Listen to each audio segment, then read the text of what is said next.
Semangat pagi. Hari ini saya membuat gambaran tentang UTBK tahun 2020 yang akan Anda ikuti tanggal 7 sampai 12 Juli 2020. Yang pertama yang sudah sama-sama kita ketahui bahwa untuk tahun ini hanya menggunakan TPS, tes potensi skolastik.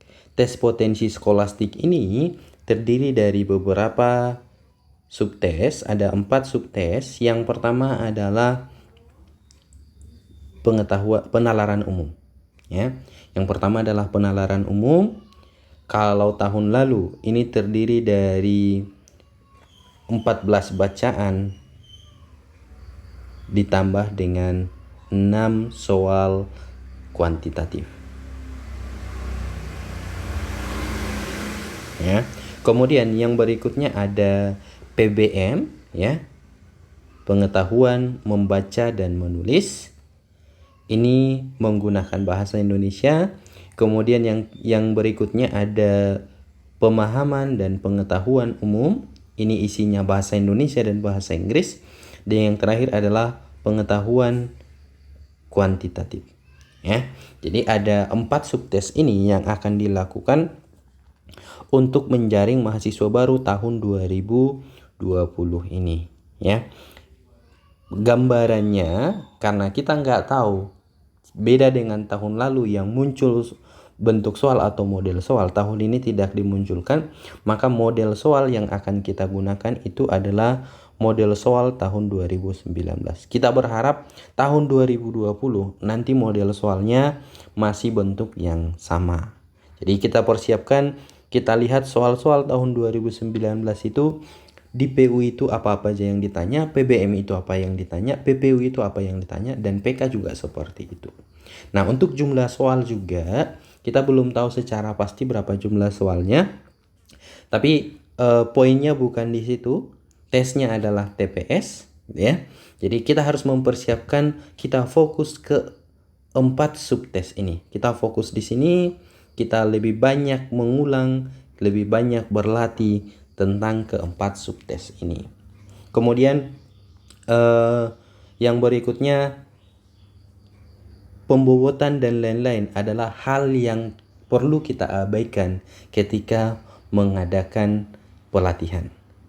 Itu nanti kita nggak tahu bagaimana pembobotannya dan lain-lainnya. Itu bukan ranah kita. Ranah kita adalah mengerjakan sebanyak mungkin, menjawab benar sebanyak mungkin. Itulah yang harus kita lakukan.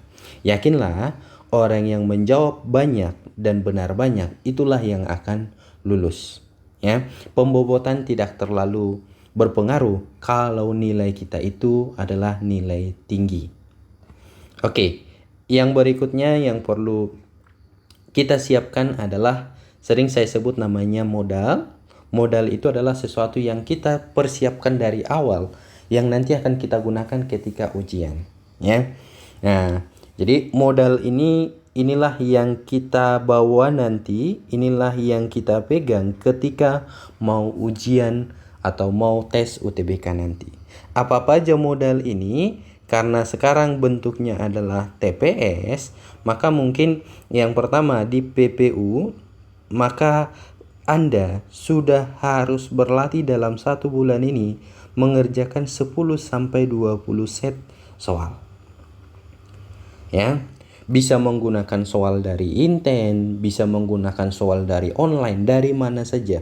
Jadi pastikan dalam 1 bulan ini Anda berlatih 10-20 set soal. Supaya makin terlatih, usahakan menggunakan waktu terbatas. Jadi sama seperti tes-tesnya, gunakan waktu yang terbatas supaya nanti kita semakin cepat ketika mengerjakan. Ya, setelah mengadakan tes, periksa, baru setelah itu kerjakan dengan waktu yang lebih lama. Sama nanti untuk semuanya bentuknya seperti itu. Berikutnya adalah ada PBM, ya. PBM ini juga mengerjakan minimal 10-20 set soal. Kemudian PBM ini adalah ada bahasa Indonesianya, maka nanti tanya ke guru bahasa Indonesia, apa-apa saja yang perlu saya siapkan supaya saya siap mengikuti PBM. Apa-apa saja yang harus saya pelajari dari materi bahasa Indonesia supaya saya bisa menjawab soal PBM. Gitu? Nah, yang berikutnya ada PPU. PPU ini terdiri dari bahasa Indonesia dan bahasa Inggris. Ya. Nah, terdiri dari bahasa Indonesia dan bahasa Inggris. Sama, silakan ditanya ke guru bidang studi, ya. Ke guru, apa-apa aja yang perlu dipersiapkan supaya ketika ujian nanti saya bisa menjawab PPU. Ketika misalkan, Pak, saya nggak bisa bahasa Inggris.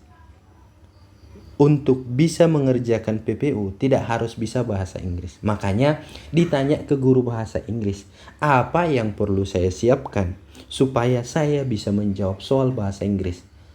Itu ya. Nah, berikutnya yang terakhir ada pengetahuan kuantitatif. Pengetahuan kuantitatif ini memuat matematika juga. Sama seperti PPU dan lain-lain. Anda sudah harus mengerjakan 10 sampai 20 set dalam 1 bulan ini. Ya. Nah, soal matematika yang muncul, kemarin saya coba mereview apa-apa aja sih matematika yang muncul di UTBK 2019. Mungkin minggu depan itu sudah tuntas saya buatkan di YouTube. Jadi nanti silakan ditanya ke guru matematika materi-materi tersebut lebih dalam. Silakan dipelajari materi-materi tersebut yang lebih dalam. Siapa tahu nanti ketika ujian tanggal 7 sampai 12 ternyata matematikanya lebih sulit dibanding dengan yang 2019. Yang 2019 memang itu hanya dasar, benar-benar dasar. Tapi 2020 kita nggak tahu, makanya silakan dipelajari soal matematika yang pernah muncul di UTBK 2019. Ini silakan ditanya ke guru matematika. Ya, jadi masing-masing harus mengerjakan 10 sampai 20 set soal. Waktunya cukup banyak, masih ada 1 bulan untuk mengerjakan ini. Yang berikutnya adalah modal ini tujuan paling utamanya adalah supaya nanti kita benar-benar siap ketika UTBK, ya. Jadi tujuan modal ini sebenarnya adalah supaya ketika ujian kita tenang. Kenapa? Karena kita sudah punya modal, kita sudah merasa siap untuk ikut UTBK ini. Nah, ketika tenang nanti, maka ketika ujian akan muncul yang namanya kreativitas. Kreativitas ini adalah ketika ada soal yang kita nggak bisa menjawab, tapi kita bisa mengutak-atik supaya jadi ketemu jawabannya. Yang seperti ini tidak akan muncul kalau kita ujian tidak tenang. Makanya supaya muncul kreativitas, maka ketika ujian harus tenang. Supaya ketika ujian nanti tenang, kamu harus punya modal minimal PPU, PBM, PPU, dan PK mengerjakan 10 sampai 20 set soal. Lebih dari situ lebih baik. Kita bisa memanfaatkan segala potensi yang ada, bisa dengan mengulang soal-soal di Inten, bisa dengan mengikuti online, bisa mengikuti yang lain-lainnya, bisa mengikuti tryout di mana-mana. Sekarang sangat banyak caranya supaya bisa berlatih soal-soal ini. Mengerjakan soal-soal Inten juga soal-soal Inten yang sudah lewat juga itu cukup membantu. Jadi silahkan persiapkan modalmu ketika nanti ujian supaya bisa dengan tenang, dan supaya ketika ujian muncul yang namanya kreativitas, kita tenang ketika mengikuti ujian sehingga kita bisa menjawab soal lebih banyak. Itu yang berikutnya. Nah, yang berikutnya adalah untuk tryout, ya. Kalau tryout sebelumnya tujuan yang paling utama tryout itu adalah untuk mengetahui nilaimu seberapa supaya nanti itu kita gunakan pada saat KPJ. Nah, tryout tanggal 12 Juni fungsinya sudah enggak itu lagi. Karena rata-rata Anda sudah memilih jurusan, sudah menetapkan jurusan pilihan pertama dan pilihan kedua. Jadi tujuan tryout 12 Juni ini adalah untuk meningkatkan percaya diri.